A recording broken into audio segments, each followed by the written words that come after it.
A little later, a second group came to talk about some of the more recent goings-on in our chapter. Audrey, wasn't it wonderful to see some of our older members here? Some were founding members, and they're still active with our CFUW Guelph group. You're absolutely right. That's a very important point within our group. Of course, the other important point is that it covers the spectrum of ages and stages and universities and everything. It's it really certainly does. Mix. Yeah, just imagine over 200 women, and I think how many universities are represented? Graduates from, something. I know our list is very long. It's about 68 yeah, that we have we've either know or have had graduates from. Mm-hmm. And certainly age-wise, we have these wonderful people who are charter members from 50 years ago, and we have even more people who have graduated within the last 10 years from universities and have young families and have joined interest groups that relate to their young families, and other people have other interests and take different things away from CFUW. So it's really, it really is awesome. Other things to it. And speaking of interest groups, I think that's one thing that's kept members in CFUW Guelph, in the club, and it's also brought new members in. Yes.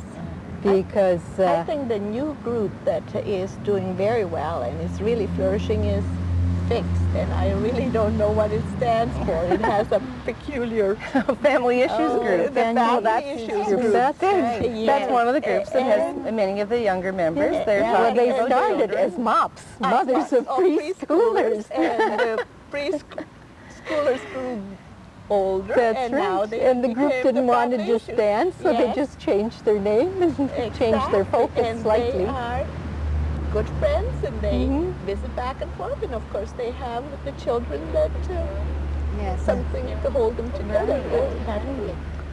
And there's so many other interest groups that you might be more likely to expect, things like the gourmet cooking or the bridge groups or the book groups or the hiking or the cross-country skiing or there's the civic affairs group. I think that's been a really long-term for people who have an interest, and they've done some pretty special things, I think, in our history. Not only that, they also have, I don't know if some of the people from that group have become council members. I think maybe 20, that interest group's been going for 20 some years, maybe 30 years, and then it's about 20 years ago. On the boards too. And they've certainly been a major part of more and more women becoming a part of boards and commissions and councilors. As you mentioned, Mark McKinnon, who was here, and Ann Godfrey, and Clara Merritt, and Linda Lennon.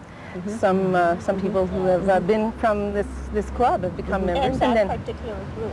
And then we've also had people who have been on and chaired some of the major commissions in the city as well. So. And one of the present councillors, Teresa Stafford, is a new member of our CFUW. Right. Well, that's true. Well, that's great, and it's been the civic affairs group that spearheaded that interest, I think, and that's a really marvelous thing for that group and the people that have been in that group to be able to say. They'd still like to see the number of women increase, of course, on the boards and commissions from 10% 20 years ago to 20% now, and we wonder. Well, that was one of the main thrusts of the group, to encourage more of our members to participate in boards and commissions. It was very important that they go down to City Hall to monitor what was happening. And the school board. Yes, and Civic Affairs did that for quite some time, and they do it to a certain extent now, still. There have been some important things that Civic Affairs have helped with. The widening of Gordon Street, for instance, when we ran a traffic count, when we did a traffic count and sent the results to Ray Funnell, who is city engineer, and our recommendations.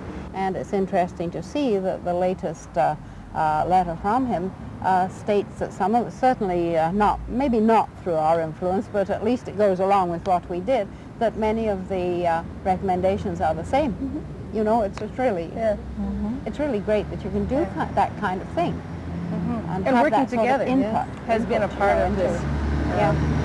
This whole organization, isn't it? I mean, it's the fun part of working together, always on volunteer things, because there's never any money, of course, but it's always a treat, and making the friendships. I think another group that we must mention fairly is the Viva Guelph group. We need Certainly. to talk Absolutely. about Guelph, because without who's these doing people, all we this wouldn't have this wonderful work? program. Yes. Because they're the sponsors Yeah. of this program, and Viva Guelph is, of course, an interest group within the Canadian Federation of University Women here in Guelph. Who started Viva Guelph? Really, Joyce did. Joyce Robinson. Yes. She went to Hamilton. In fact, 3 of us went to Hamilton. It must have been way back in 1986. And they had a day-long conference there. It was an AGM. It was just a day-long one. And one of the groups was in Hamilton, where they had already started into this kind of group, this television making community videos. And Joyce was very enthusiastic, as of course she always is. And she got this group going, and it's been a great success. I suppose over the past 7-8 years, we've made certainly over 50 videos, and all pertaining to Guelph. All half-hour Yes, programs that- enthusiastically Yes. pointing out some Yes. aspect. Yes. And Everything from, promoting, did we ever do the sewage treatment plant? I don't think so, but that's coming. That's coming. Christmas dolls, or right from that to, you know, from the sublime to the ridiculous, I guess, yes, is what we should have to say, because over 50 programs all focusing on Guelph. You can Yes. certainly run the range. And Yes. It's been very interesting to belong to Viva Guelph. It's fun. How many people belong to this Viva Guelph group? 10, I guess, now? 10, 11? 10, 11, 12 maybe? Is it constantly fluctuating? No, really not. We would love some new members. We have had a couple this year, and but it's always the people who've been there The for core. some time, the core group that comes back together, and we try to encourage other people to join. And some do and stay, and others. I guess if you are don't. inclined towards photography, that would be Not necessarily. No. no. Helps to have a good eye, I imagine. I expect it does help to have a good eye for a Oh, yes. photograph and a little bit of technical understanding. That's Yeah. quite That's true. certainly a big advantage, yeah. Yeah. But it's fun. I think that the key is that all these interest groups have maintained their interest in people because of it's fun, because Yes, it's fun. I mean, that's right. it all boils down to working hard on a serious project, but having a wonderful time together and really having a great And I have to discussion. say that the Sorry. McLean Hunter staff is part of Yes, that that fun, certainly is. because they make it fun. And Yeah. they- But what do you think of the secrets of CFUW's success in Guelph? I mean, really, when you think about it, those marvelous, thoughtful people who started the organization in Guelph and have had so much fun doing it and have stayed together and supported each other and supported the group for 50 years, and now there's well over 200 members. What's the secret? What do you think really brings people together in a CFUW fellowship, really? Maybe it's a personal thing. Is it a personal thing, do you think, Audrey? Well, I'm sure it's partly personal, Yeah. but it's also the fact that you can do almost anything. It's almost like a cradle to the grave sort of thing. You can be in it for a long time, and you excellent, can yeah. leave it for a while, and you can come back, and you can be That's active, true, and yes. then inactive, and then active again. Yes. So it has that kind of idea to it. It also has, of course, the idea of comradeship and fellowship and interest groups, and some serious stuff as well. Sure. You know, so it accommodates almost anybody. That's right. Everybody's interest, yeah. From cradle to grave. Do you think a part of it is that we seem to be really compatible? I don't see power struggles within our group, you know.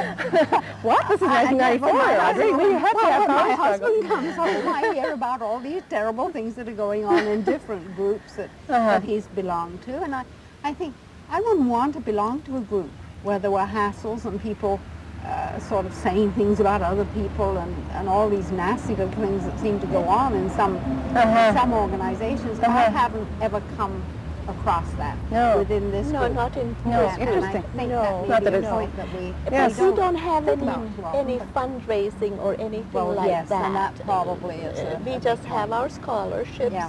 and Yes. this is where it ends. And Yes. if we have the money, fine, we help out. Yeah. But if we don't, then Yeah. we don't fundraise as such, I and then there is no I hardship. think Fundraise in the I'm not sure past, that's the and, reason for the lack of conflict or the lesser conflict. Yeah. I think there's a real cooperative spirit that is Is it because we're all women? Is partly there. I don't know. I wouldn't know that, but it has a very I think with the focus on women's issues and the focus on education that the club began with, that has probably caused some kind, and family, and there's certainly a generosity of spirit given those topics. And so that sort of generosity, if you will, carries forward into fundraising projects or community projects. I think there are lots of opportunities for conflict, like the night, the Meet the Candidates night is certainly a big, ambitious, and regularly staged, if you will, evening. And my understanding is it works out well. It's done in the correct spirit. Yeah. You know, I think part of what we're proud of, too, in this organization is some of the things we've done at the provincial level, like focusing on daycare, for instance. That was a real thrust of CFUW at the provincial level before there was a big sort of social movement toward daycare from outside. Of course, we have our resolutions, Mary. That's true. And we focus provincially and locally on those resolutions. On those resolutions, which are national resolutions. Of CFUW, and they're national, as you Very say. seriously considered and very seriously brought forward to the governments. So I think, you know, we have our fun times, we have our gourmet groups, but we also have this serious part. And that helps us to keep the balance and to keep the interest. It's certainly been a pleasure to have been able to be a member of the CFUW in Guelph. And I'm a relatively new member. We hope you've enjoyed our musings on a group that's given much to each of our members and to the community. We extend a warm invitation to other women in the community who have university degrees to join us for fellowship and recreation of spirit. Thank you.